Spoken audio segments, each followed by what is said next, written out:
Have you ever listened to a really good musician? I mean, it can be amazing. It's like somehow their instrument can create this atmosphere around you.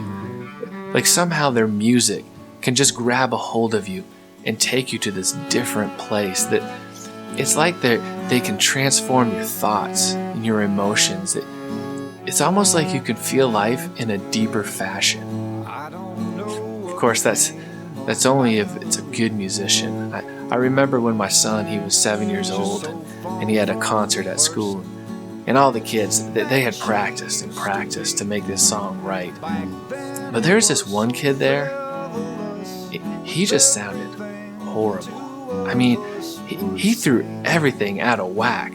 It wasn't that he didn't know the songs, it was like he knew the songs, he just didn't have the technique to play them. He was playing the right song, just totally out of tune. I mean, what does it even take to be a good musician? I mean, is it something that only a few people can do? Is it something all of us can do?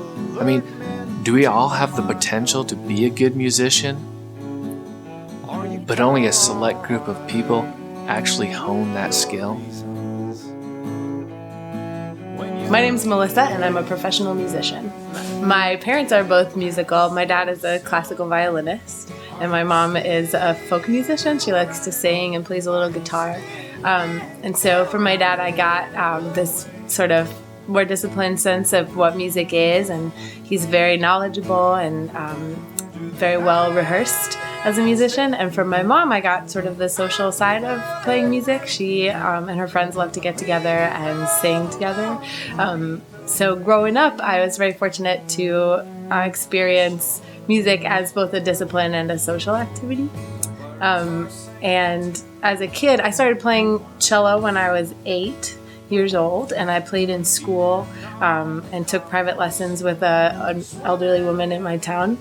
And I loved playing, but I didn't necessarily always love practicing. And so my dad was definitely instrumental in keeping my nose to the grindstone a little bit. But I wouldn't say I was ever the kind of player that practiced every day. When I got to high school, I got a little tired of playing cello in orchestra and everything, and so I decided to switch to the saxophone, and played that for a while, put the cello down, but then when I got into college and started meeting friends who were also musicians, I really wanted to be able to play with them.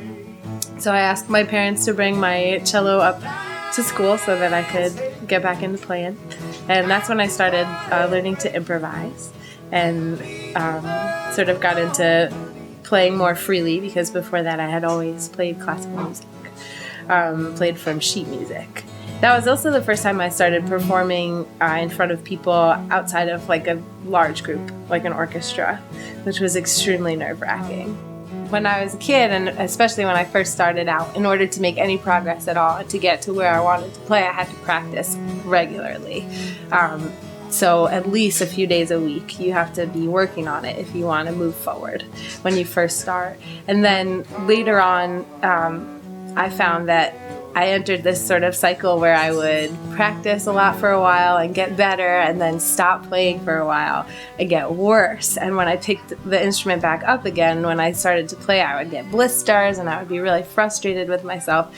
And I kind of went through that loop over and over, where I was playing a lot and getting better, and then not playing and getting worse, until finally I got really tired of that and decided to play every day, pretty much, one way or the other, either practicing or performing.